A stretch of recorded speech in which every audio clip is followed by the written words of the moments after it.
So geological prospectivity is the first that we're going to talk about, then the maturity of the mining industry in the said jurisdiction, then the tax regime that we're dealing with, then the security of tenure. Can you keep a license? Can you keep a project? And then finally, the political stability of a country. So, gents, this is the debate that we're going to have. We have to come up with a ranking system for these five factors.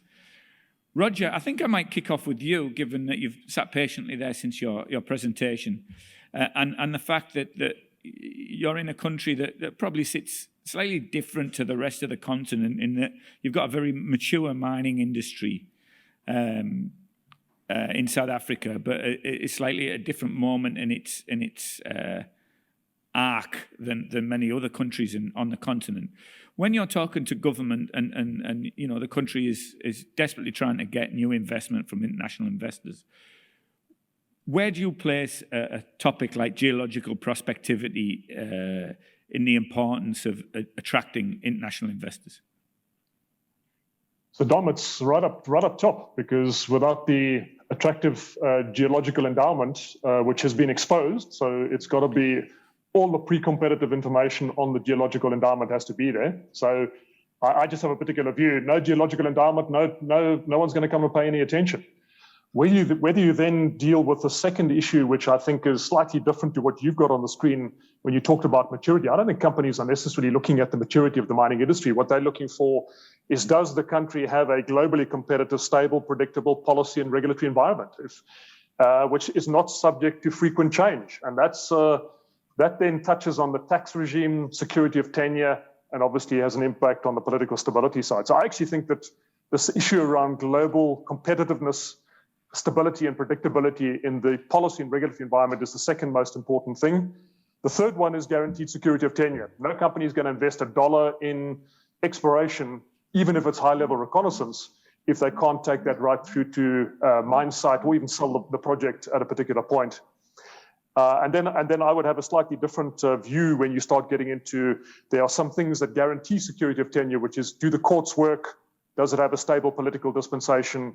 Is there, maybe my fifth point is actually, is there a pro-business environment? Because what happens is, as many African countries go through a cyclical environment where, you know, it's very pro-business, very pro-friendly, get a whole lot of investment in, and then look at what happened in a country like Zambia, where, you know, the taps are suddenly turned off, government takes a bit more of an anti-business approach. And so, you know, I think it's obviously good to see the new president being elected who understands the criticality of investment. You get these cycles. And what we're trying to say is, don't have those cycles. Just put in place a predictable, stable environment, and companies will invest for the long term. Thanks, Roger. Richard, can I ask you, as a geologist, explorationist, when it comes to prospectivity, how important is a factor like pre-competitive data when you're looking at a jurisdiction, or do you go out and find your own information about how prospective a jurisdiction is? Well, I think prospectivity is the most important. Want to do this? Yeah. Thanks. Prospectivity is the most important thing, obviously, because you know, if the region isn't prospective, like in our industry for gold, then we're not going to go there. When I started West African Resources, which was in the late 2000s, I went to Burkina because I could access information pretty cheaply. As a startup company, we didn't have a lot of money. We considered some of the geology may have been mapped incorrectly and didn't really match the geophysical data that we had, which was regional. So we managed to zone in on an area that we thought was Greenstone Belt, which ended up being correct. And the region, and in fact, Burkina as a jurisdiction at that point didn't have a lot of operating mines. So all the mines have been discovered in the 80s, 90s in Ghana, and then big mines have been discovered in Mali after that, and there was pretty much nothing in between. You know, Ivory Coast was in political instability. There was a civil war going on, so there wasn't a lot of work going on there. But when you look at the Leo Man Shield, which is the region in West Africa that we know has delivered so many fantastic gold mines now, it's just a lack of information at the time and a lack of work that had been done. So, and certainly in our case, getting access to a lot of information allowed us to do some targeting and peg the original IPO land package that we went to market with in 2010. Mark, you're not a geologist and explorationist, but Thank you've goodness. headed... I've never told anyone that. Oh, you are a geologist? No. But you've led a lot of companies who've had massive exploration success, particularly in the West African region. When you partner up with companies or you put a company together, how important is prospectivity, geological prospectivity, to the potential success of the company? For me, it's absolutely critical factor number one. You wouldn't go otherwise. So that's, to Richard's point, I think, the opportunity, and if you look at the major discoveries in the last 10 or 15 years, some of those have been in West Africa or Africa, the continent of Africa, and they're massive scale projects. So, and that's the Fekola project, which I was involved with Papillon. I mean, it's on its way to 10 million ounces now. So it's a significant discovery. So prospectivity is number one for me. So that's my first ranking factor in the five there that you're asking about. Bill, can I ask you? You might agree. I'll ask you on prospectivity first, but it sounds like you're already going to be outvoted anyway because everybody else has already said it. But can I ask you about the question of political stability, and to the point that Roger just made about the pro-business attitude of a jurisdiction? How important is that when a company is looking at, well, let's stay with political stability first. Obviously, Richard's operating in a country, as we heard yesterday, of some instability, and Mali's seen instability as well. How important is political security stability in a investment scenario? Yeah, it's a good question, actually. Political stability, if you look at where people go, is not too important because you can offset that risk with PRI insurance and other things and security measures. And you'll see, people operate successfully. At Bill Turner's, DRC exports a lot of copper.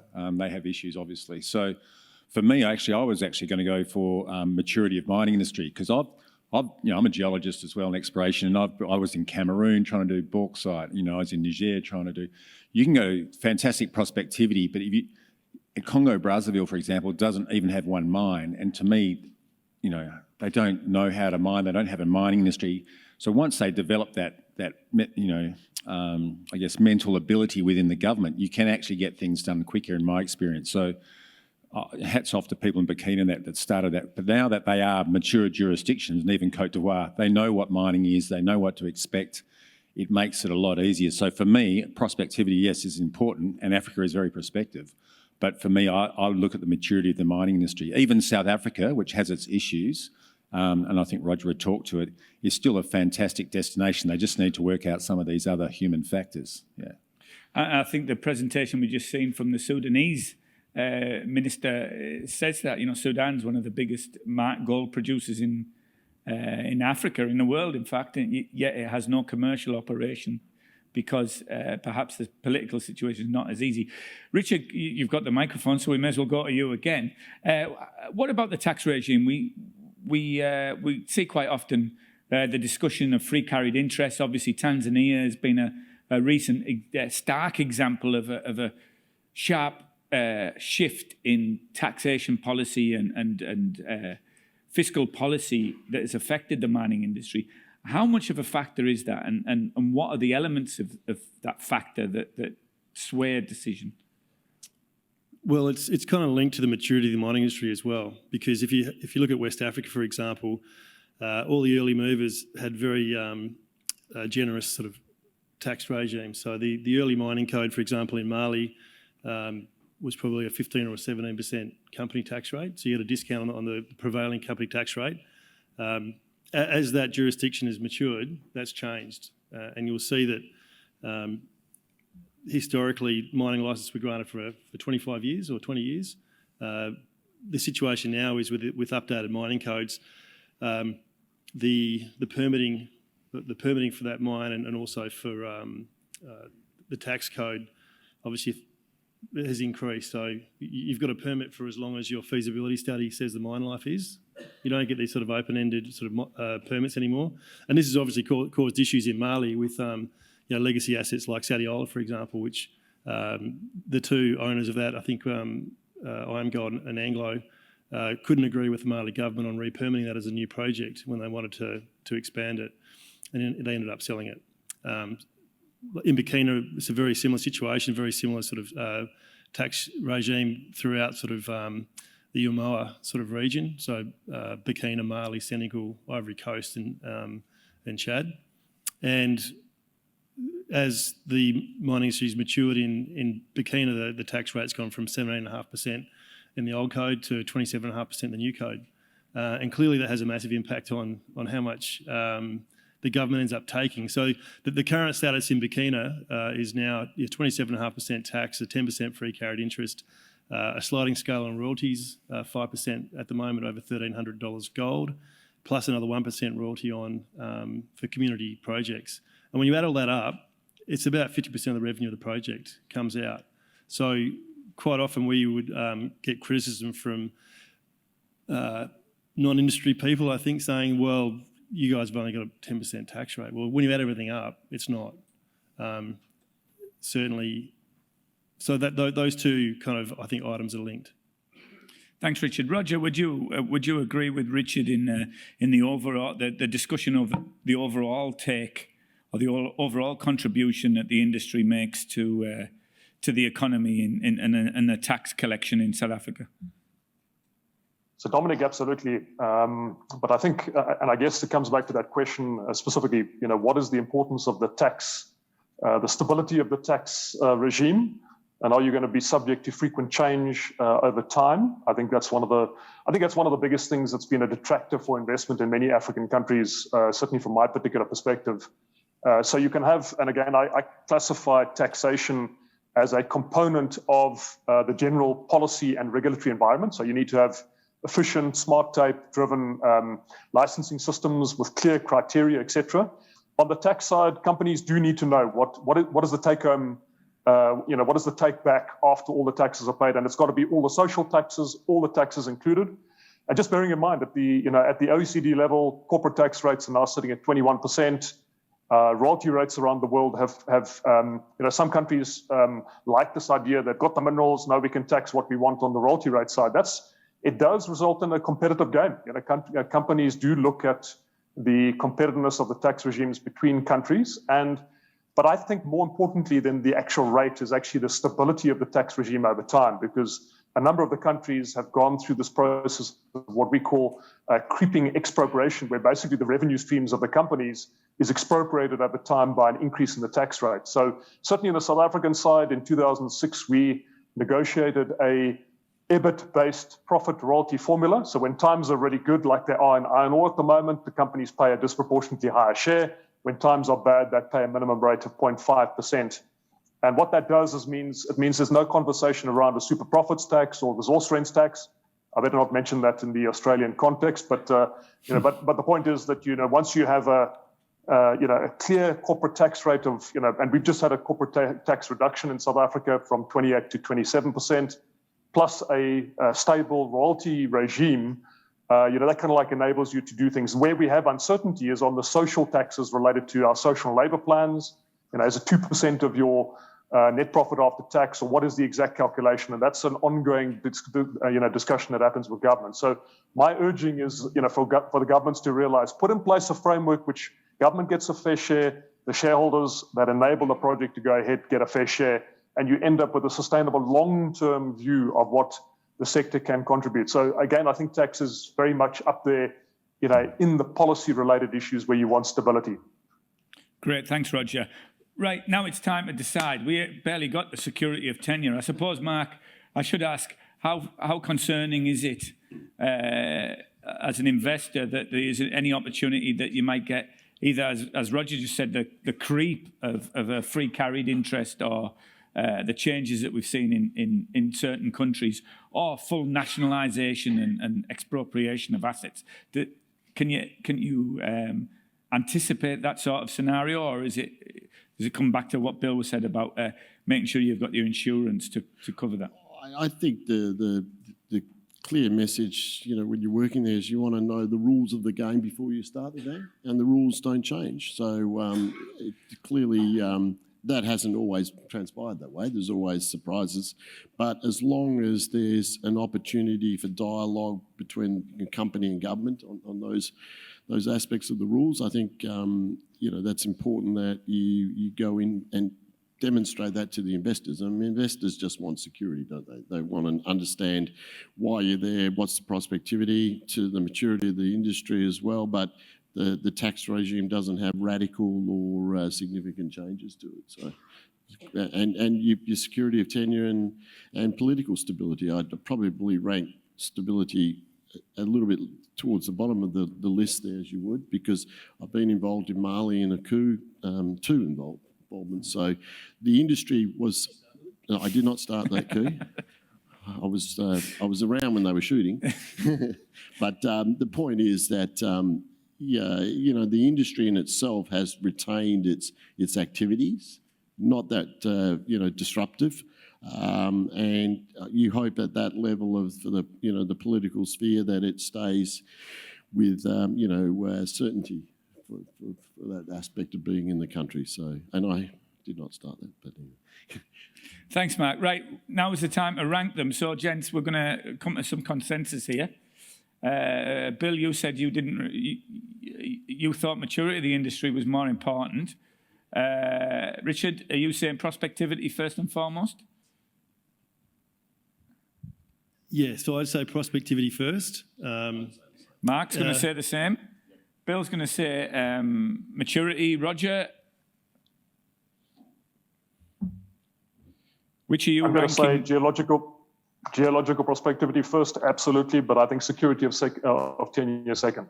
Okay, so we'll put number one. Look at this highly sophisticated. This is the most sophisticated Africa Down Under has ever been. We're going to put, James is going to put prospectivity in number one there. Mm. So what we're going to rank as number two, gents. Richard, you've got the microphone.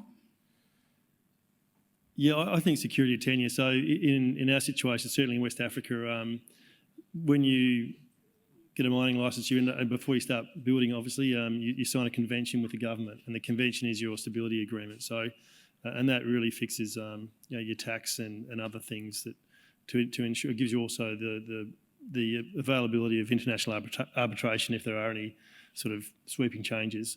So that I'd probably put security of tenure. Bill, that sort of goes to your point that you were making about maturity of the mining industry as well, weren't you? That it's a government that's mature enough to understand. Yeah, that's right, and it's also the infrastructure and the service providers and all that sort of stuff. So okay, so I think we're going to say security of tenure is number two, and then maturity of the industry is number three. So then that leaves, because Mark was very adamant that political stability doesn't really matter when you've got a goal. I'd imagine if you've got a 30-year iron ore mine, it might be a little bit different political stability. But on a gold mine that's going to make a return in 5 years, I suppose, stability doesn't really. So we're going to put tax regime at number 4, James, thank you, and political stability at number 5. I feel like a game show host.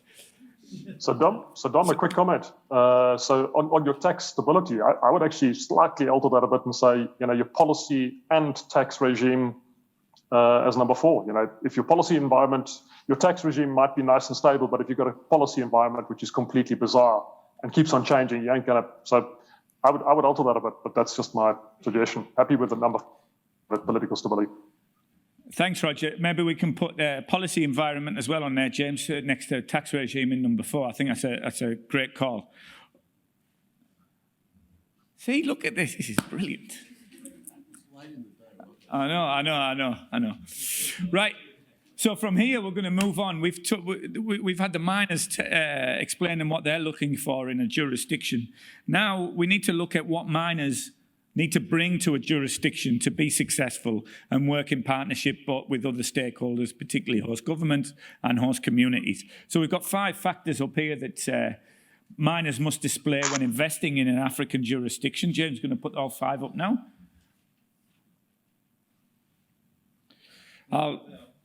Sorry? Yeah, that's exactly right. So geological knowledge. Very related to geological prospectivity. You need to know what you're going in for and then know what you're approaching. Governance capabilities. Do you have policies within the company? Are you capable of handling issues of modern slavery or anti-corruption or so forth? Local partnerships, involvement with local companies, involvement on the ground in there. Management experience in Africa, that sort of speaks for itself. And then social license to operate credentials. So let's work our way through these. Bill, would you like to start? Is there something that sticks out there as an important factor in how Australian companies should approach an investment in Africa? I think management experience in Africa would be my first one. It's about cultural understanding, and that's the first thing you need to understand. As Mark said, you need to be able to talk to the government, understand their culture, what they want out of it, from their country. So for me, that'd be you want that experience. You don't want someone pretty green going in. Roger, can I ask you? Obviously, South Africa is trying to encourage new international investors. The government's had several forums over there trying to encourage new investment. What's your message to investors who are coming in how they can be successful in South Africa? I think the one you're missing on the list out of the top 5 is what about some money? I think the government's also kind of like want the companies to bring some money into the equation. But anyway, that's a slightly different story. Quite critical to the process. Now, listen, I think it's expertise and capability. And that capability includes governance. It includes management experience. So, I think, when you look at it, we've got a huge amount of that capability and capacity in South Africa. The question is, how do you unlock it? And that becomes much more where the rubber hits the tarmac. And the government has emphasized historically much more issues around social license, around local partnerships. And I think that's predominated the discussion instead of focusing on, bringing in projects that are really going to help drive the dial from an exploration and from a mining perspective. So I would tend to agree that management experience is upfront, but geological knowledge is something that you gain over time as you prove up the deposit, and provided there's enough pre-competitive geological information available before you go into the site, you can do a lot of the work upfront, and there's a lot of work that has been done on these particular sites. So, but the emphasis here has been on local partners and social license, and I think those are interesting and important, but they're not the key drivers. I think we bring expertise, capability, and maturity to the table on the equation. Thanks, Roger. Richard, can I ask you, you mentioned that you'd been working in West Africa for a long time before you started the company. What was your competitive advantage when you started that company? Yeah, so again, being a geologist, I'd rank geological knowledge or technical knowledge up first. The reason why I went to work in Africa originally was because I'd spent time working in Western Australia. And when I was working in Western Australia, I got the opportunity to develop, I think, leading edge exploration skills at that point. My last job in Western Australia before I went to Africa, I was working in the Kimberleys. So again, a white man in the Kimberleys, you're a minority. And when my first job in Africa was in Mali, and I was again a minority. But so I think management experience or your kind of interpersonal skills, I think you've either got it or you haven't. So some people have it, like engineers often don't have it, geologists have it. So I would say geological knowledge, and then kind of everything else falls into place after that. Because if you can't go and develop or find a gold mine or a deposit and you can't develop it, well, none of the other stuff matters because you haven't delivered anything.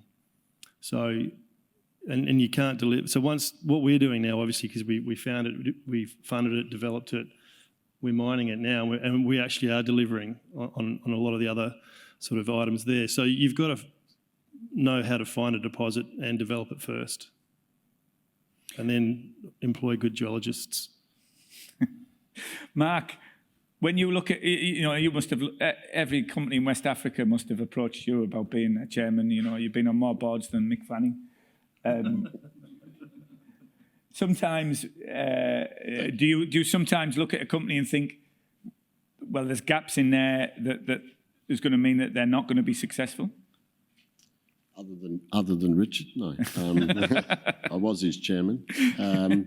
I think kind of goes hand in hand to me. That got to have good understanding. The management's got to have a good understanding of the working in Africa. It's not it's not an environment that you just walk into and things happen. So you've got to have certain levels of experience there, and the geological knowledge. I mean, a lot of good people go to work in Africa and don't find anything. So it's kind of which one comes before the first. Certainly the geological knowledge, the experience on the ground. To Bill's point, is very relevant. You understand the cultural experience. I mean, Africa is an interesting place. West, east, north, and south are very different for operational aspects. So, and French West Africa, we've done a lot of work is also very different. So to Anglophone West Africa or Anglophone Africa. So I think probably to me they're probably hand in hand, those two. And then subset of that is a lot of the other things that come with good experience in being with management, and the geological knowledge is the social license to operate, which is absolutely sort of the DNA now. It has to happen, which again drives your local partnerships, your joint ventures, your involvement, because a lot of that's prescribed by governments now, that you must have local partners. And then you work through on all the governance capabilities as well. Thanks, Mark. Bill, when when you're representing members and they come to you with difficulties, do you find gaps in areas where they need help out of these areas? Is there specific areas that constantly come up?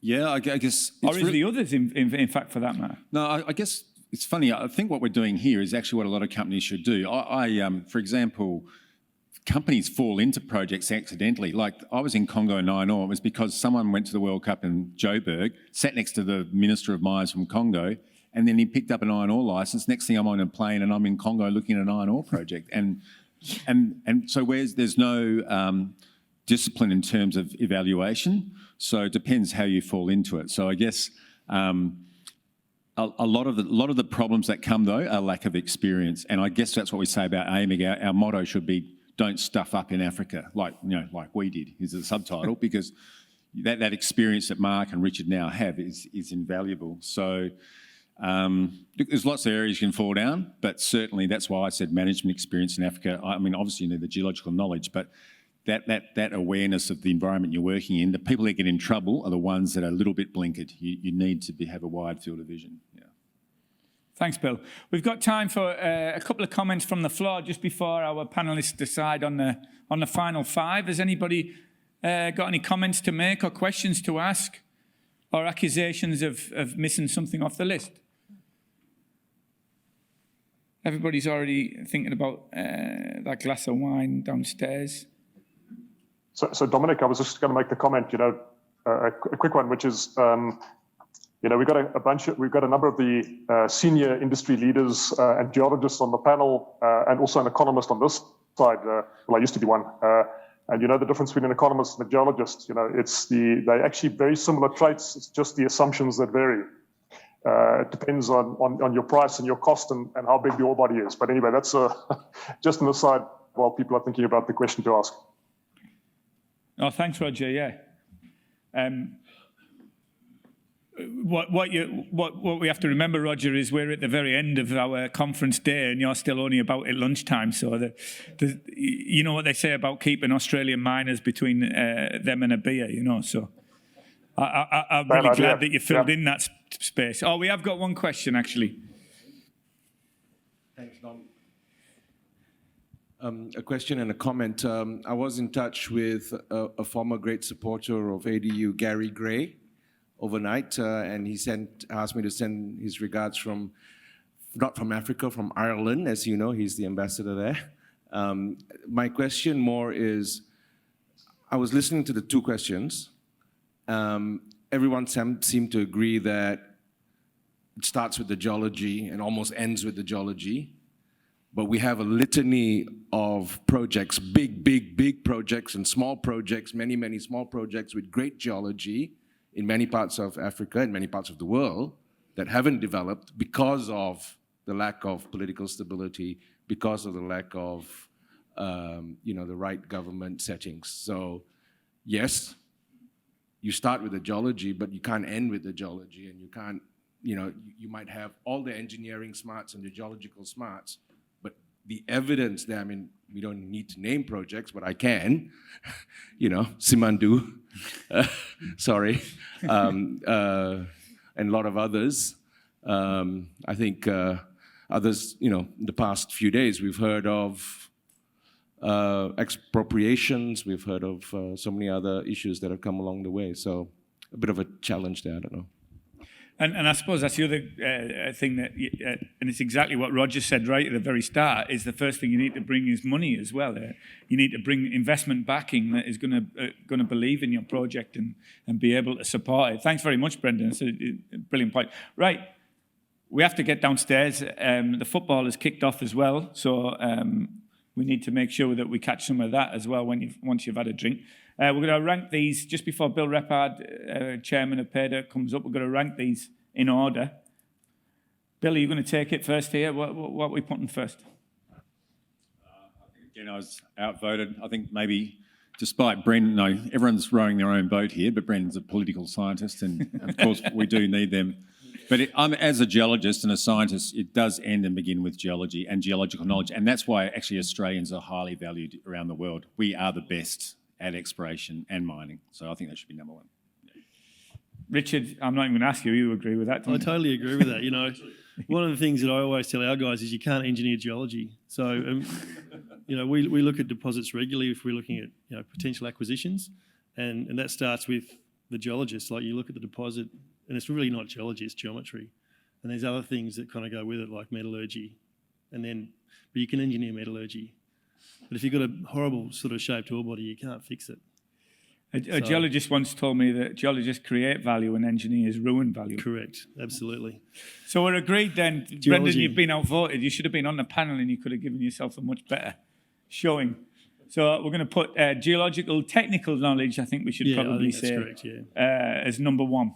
Right, Mark, you're next. I think for me, Yeah, but you can't, Dom, you can't, it's not just about the geology, it's you've got to know the geology and it is important, but having the expertise to actually develop a mine is not necessarily specific on the geology side. You've got to have all the other capability at the same time, which is project management, and I think it was raised a bit earlier, I think maybe Bill or Mark raised it, which is the issue around the ability to engage with government, which comes back to the social license to operate issue and management experience of operating in Africa. They're linked.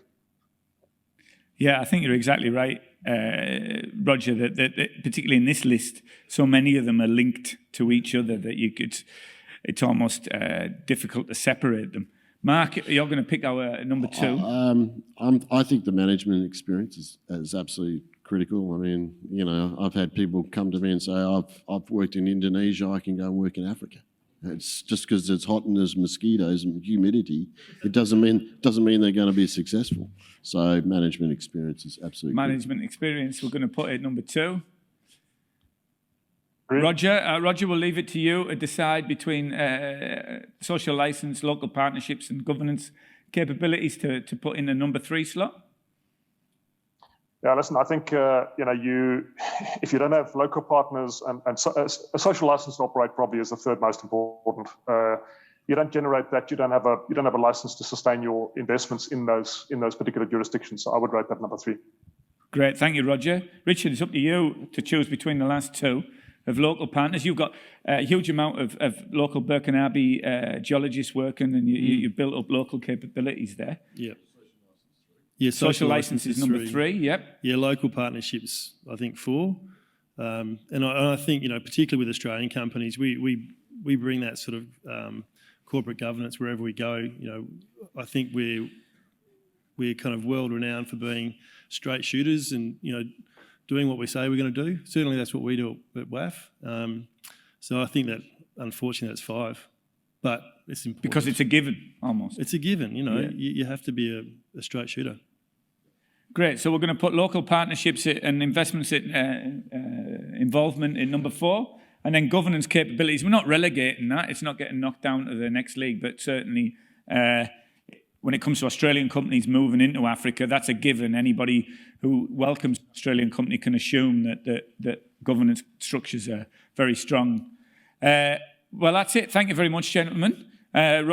people here, and then Roger as well in South Africa. Thank you, Roger, for sticking around. Can I just ask you to join me in thanking everybody for their participation?